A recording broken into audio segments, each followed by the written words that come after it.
안녕하십니까. 5월 첫 번째, 5월 3일 월요일 유양 수행 예배 시간입니다. 함께 기도하시면서 하나님의 존전 앞에 나아갑시다. 존귀하신 우리 아버지 하나님, 5월의 첫째 주, 첫 번째 새벽 예배를 드리게 해주시니 감사합니다. 4월에 겨울이 지나고 4월의 봄을 우리에게 허락해 주셨고, 이제 또 5월을 맞이해서 우리 안에 주저앉아 있던 생명과 또 믿음들이 새롭게 일어나는 그런 은혜의 5월이 되기를 원합니다. 말씀과 기도와 찬양 속에서 우리 하나님을 더 가까이 뵈므로 말미암아 하나님으로 말미암아 새로워지는 이 5월이 되게 하여 주시옵소서. 우리 자신뿐 아니라 우리의 가정과 또 사랑하는 교회와 우리의 일터 현장이 5월의 생명력으로 충만해지는 이 한 달 되게 하여 주시옵소서. 이 아침에 하나님의 성령께서 예배드리는 우리 모두와 함께 하실 뿐 아니라 역사하실 것을 믿습니다. 예수님의 이름으로 기도합니다. 아멘.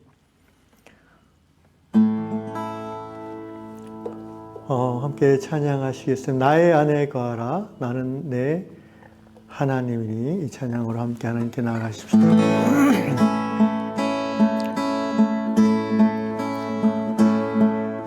나의 안에 거하라 나는 내 하나님이니. 모든 환난 가운데 너를 지키는 자라. 두려워하지 말라 내가 널 도와주리니. 놀라지 말라 내 손 잡아주리라. 나의 안에 거하라 나의 안에 거하라 나는 내 하나님이니. 모든 환난 가운데 너를 지키는 자라. 두려워하지 말라 내가 널 도와주리니. 놀라지 말라 내 손 잡아주리라. 내가 너를 지명하여 불렀나니 너는 내 것이라. 내 것이라 너의 하나님이라. 내가 너를 보배롭고 존귀하게 여기노라. 너를 사랑하는 나의 여호와라. 내가 너를 지명하여 불렀나니 너는 내 것이라. 내 것이라 너의 하나님이라. 내가 너를 보배롭고 존귀하게 여기노라. 너를 사랑하는 내 여호와라.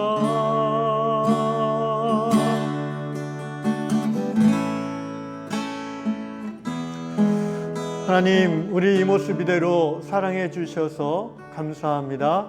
이 모습 이대로 다시 일어나도록 우리의 손을 붙잡고 세워주셔서 감사합니다. 이 아침에 하나님의 말씀으로 말미암아 우리의 사지백제 5장 6부 힘을 얻게 하시고 모든 질병과 모든 썩어진 것들이 치유되게 하시며 새롭게 일어나는 부활의 아침 되게 하여 주시옵소서. 예수님의 이름으로 기도합니다. 아멘. 네, 오늘 우리에게 주시는 하나님의 말씀 이사야서 43장 1절과 2절 2절 말씀 보겠습니다. 야곱아 너를 창조하신 여호와께서 지금 말씀하시느니라. 이스라엘아 너를 지으신 이가 말씀하시느니라. 너는 두려워하지 말라. 내가 너를 구속하였고 내가 너를 지명하여 불렀나니 너는 내 것이라. 내가 물 가운데로 지날 때에 내가 너와 함께 할 것이라. 강을 건널 때에 물이 너를 침몰하지 못할 것이며 내가 불 가운데로 지날 때에 타지도 아니할 것이요 불꽃이 너를 사르지도 못하리니. 아멘. 히브리서 11장 1절 한 절만 더 보겠습니다. 믿음은 바라는 것들의 실상이요 보이지 않는 것들의 증거니. 아멘. 우리의 삶은, 인생은 조금 과장해서 말하면 지뢰밭을 걸어가는 것과 같다는 생각이 들 때가 있습니다. 예측할 수 없는 인생의 위험, 사고가 갑자기 닥칠 수 있다는 점에서 그렇습니다. 어느 날 갑자기 찾아온 중병, 또 예상치 못했던 실직, 그리고 사업이 도산한다든지, 또는 사랑하는 사람과의 예측 못했던 사별이라든가, 이런 사건, 사고들은 마치 한 번 잘못해서 밟으면 치명적인 상처를 입는 쥐뢰같이 우리 인생을 많이 망가뜨리게 됩니다. 아무리 조심하고 아무리 경계해도, 그리고 아무리 선진국에 살고 또 아무리 부유한 사람이라 할지라도 이 예측 못할 위험은 누구에게나 적용될 수 있습니다. 우리는 어떻게 하면 이런 위협으로부터 살아있는 동안 자신을 보호하고 그러면서 건강하고 행복한 삶을 누릴 수 있을까요? 사실 모든 종교는 바로 이런 예측 못할 위험, 고통으로부터 자신을 보호하고자 하는 인간의 갈망으로부터 시작됐다고 볼 수도 있습니다. 불교식으로 얘기하면 어떤 인간도 피해갈 수 없는 생로병사의 고통을 어떻게 하면 우리가 극복하고 이겨낼 수 있을까 하는 갈망에서 종교가 발전되고 또 철학이 발전되고 문명이 발전한다고 볼 수 있습니다. 제가 최근에 어떤 한 자매님에게 전화로 잠시 말씀을 나누고 기도해 준 적이 있습니다. 그런데 그 자매님의 카톡을 들어가 보니까 카톡에 이런 문구가 적혀 있었습니다. Live by faith, not by sight. Live by faith. 믿음으로 산다. Not by sight. 보여지는 것으로 살지 않겠다. 눈에 보이는 것으로 나는 살지 않겠다. 나는 보이지 않지만 하나님을 믿는 믿음으로 살겠다. 그런 자매님의 결단을 표현해 놓은 말씀이라고 생각합니다. 그렇습니다. 불행을 극복하는 최선의 방법은 결론적으로 얘기하자면 절대자 하나님을 믿는 믿음입니다. 그런데 그 믿음은 어떻게 시작됩니까? 하나님과의 좋은 관계의 맺음으로 시작될 수 있습니다. 아무리 위대하고 절대자이시며 전능하신 그 하나님이라 할지라도 나와 상관이 없는 하나님이라면 나는 그분을 믿을 수가 없기 때문입니다. 그분은 나의 고난을 회복시킬 수 있는 도움을 줄 수 없기 때문이죠. 그래서 신앙은 관계입니다. 하나님과의 좋은 관계죠. 하나님과의 올바른 관계입니다. 그것을 성경은 의라고, justification, 의라고 표현합니다. 하나님과의 좋은 관계로부터 하나님을 알아가고, 그래서 하나님을 알면서 저절로 하나님을 경외하고, 또 더 하나가 하나님의 사랑을 경험하며 하나님을 사랑하는 것, 이것이야말로 신앙의 본질이지요. 그리고 거기로부터 인생의 지혜와 명철이 나오게 되어 있습니다. 잠언 말씀에 여호와를 경외함이 지식의 근본이라는 말은 그런 의미입니다. 그리고 지혜와 명철이 있는 사람은 육신을 가지고 세상을 사는 동안에 이 지뢰밭을 피해갈 수 있는 확률이 높습니다. 갑작스러운 사고나 불치의 병에 걸리는 등의 위험을 맞을 확률이 그렇지 않은 지혜 없는 자보다는 많이 줄어들게 됩니다. 왜냐하면 삶의 습관이 건강하기 때문에 그렇고요. 또 여호와를 경외하는 자로서 절제할 수 있는 능력이 있기 때문입니다. 역으로 말하면 지혜가 없고 무절제한 삶을 사는 사람은 위험을 맞을, 사고를 당할 확률이 높다는 것입니다. 예를 들면 이런 것이죠. 하나님을 경외하는 경건한 성도는 밤늦게 술 취해서 길거리를 이렇게 헤매이는 일이 거의 없을 겁니다. 그래서 술 취해서 이렇게 퍽치기라고 하죠. 그런 강도 당할 위험도 없고요. 또 택시를 타고 인사불성 돼가지고 봉변을 당하는 그런 경우가 거의 없다는 말입니다.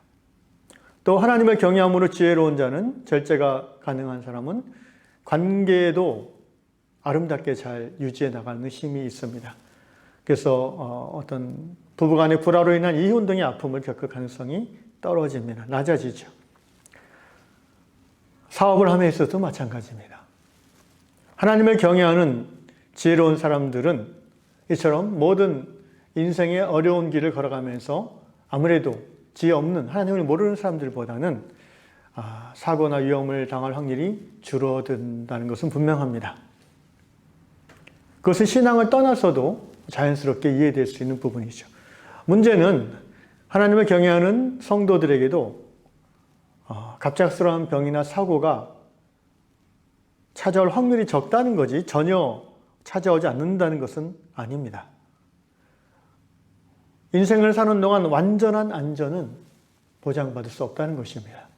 그렇지만 우리는 좀 더 역설적으로 생각해서 바로 성도가 고난을 당하는 그때, 하나님을 경외하는 지혜로운 인생임에도 불구하고 사고나 위험을 당해서 힘들어지는 그때야말로 진정한 믿음의 가치가 드러나는 때라고 생각할 수 있습니다.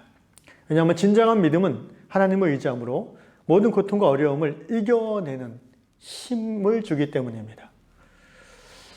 예수 그리스도 안에서 하나님을 믿는다는 것은 그래서 첫째로 이런 것이죠. 모든 죄가 사함받았고 또 사함받을 길이 열려있기에 항상 하나님과의 소통이 가능하다는 것, 이것이 바로 예수 그리스도 안에서 하나님을 믿는 성도의 모습입니다.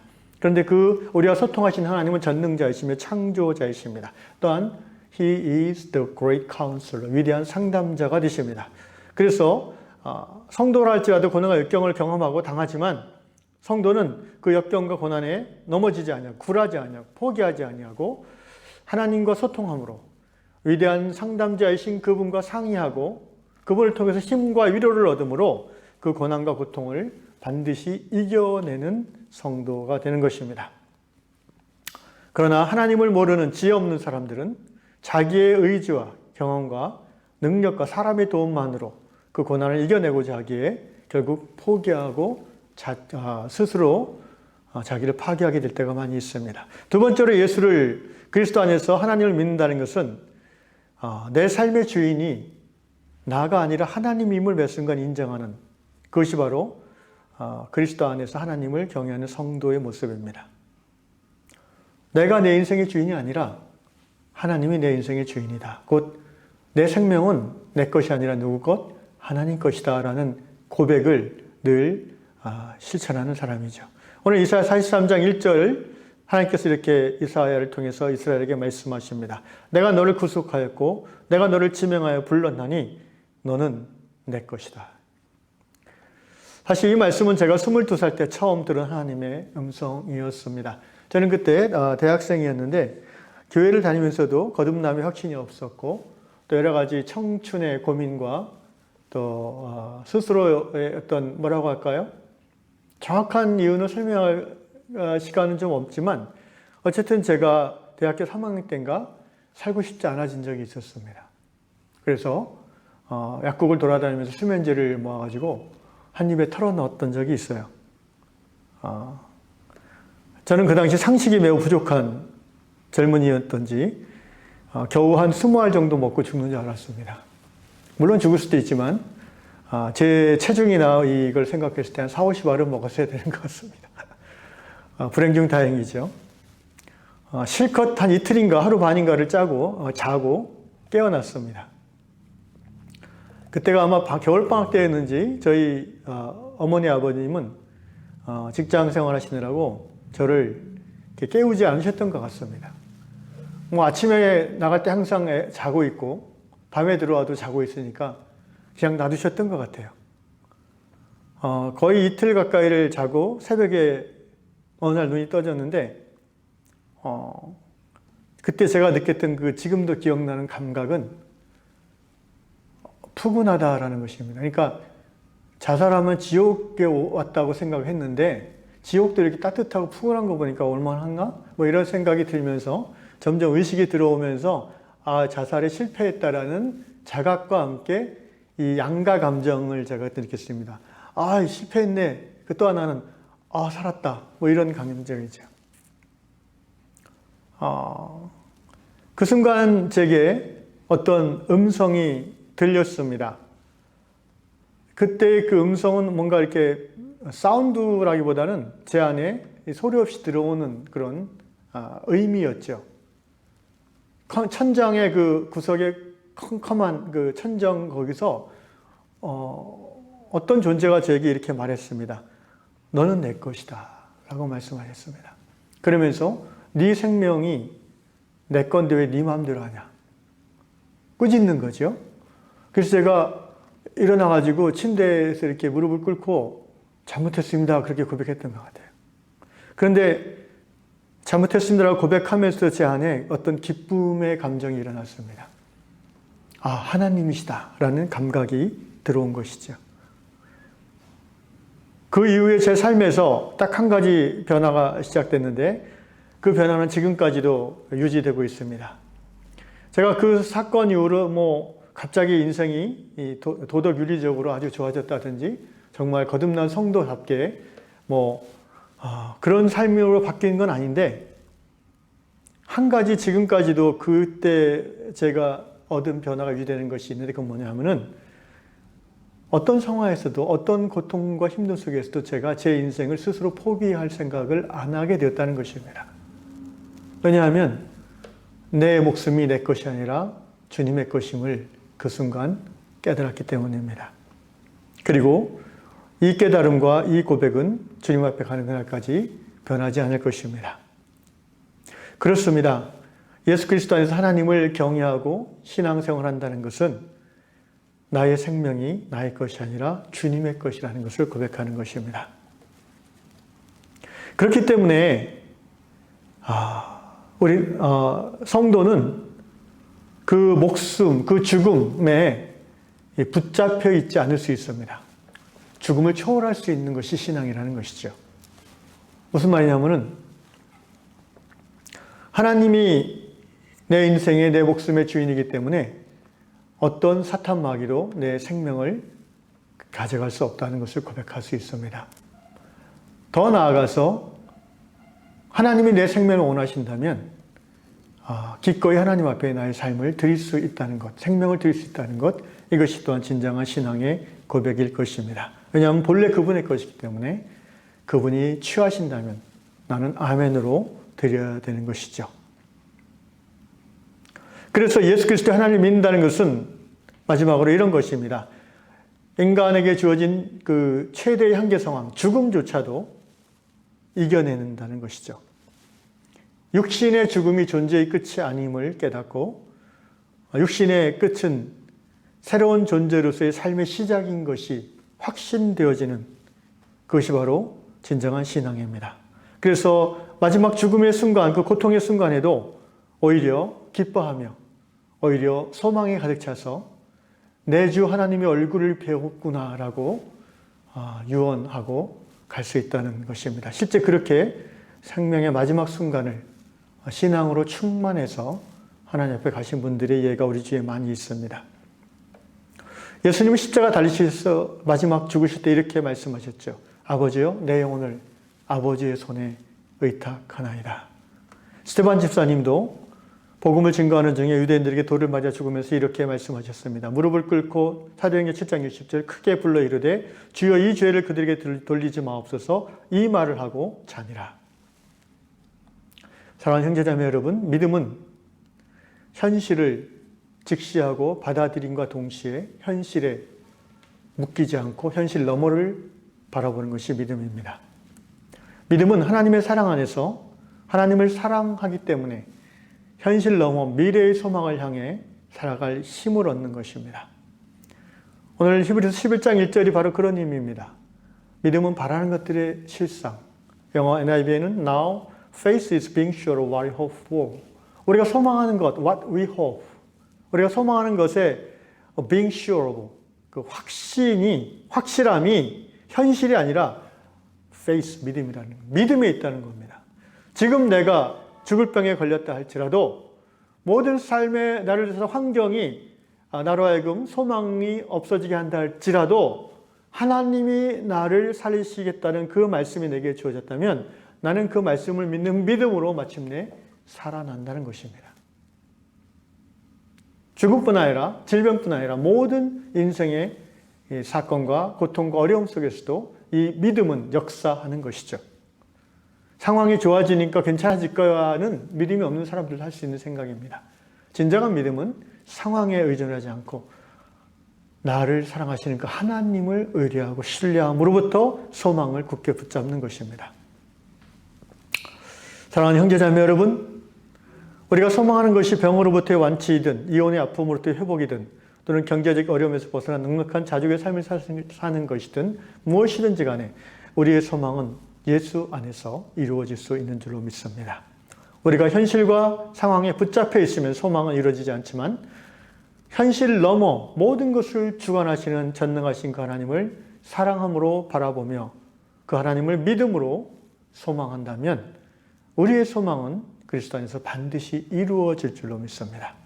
신앙은 그래서 믿음, 소망, 사랑입니다. 기도하겠습니다.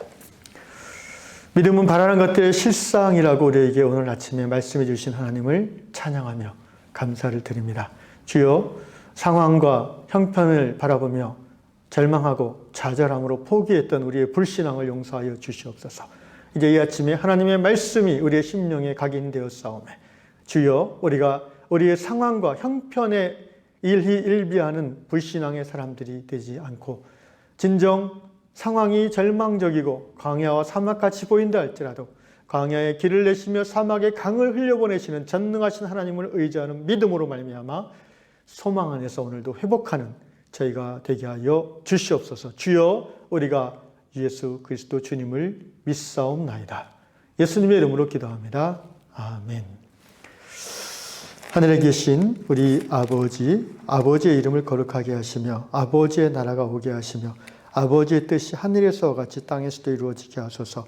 오늘 우리에게 일용할 양식을 주시고 우리가 우리에게 잘못한 사람을 용서해 준 것 같이 우리 죄를 용서하여 주시고 우리를 시험에 빠지지 않게 하시고 악에서 구하소서. 나라와 권능과 영광이 영원히 아버지의 것입니다. 아멘.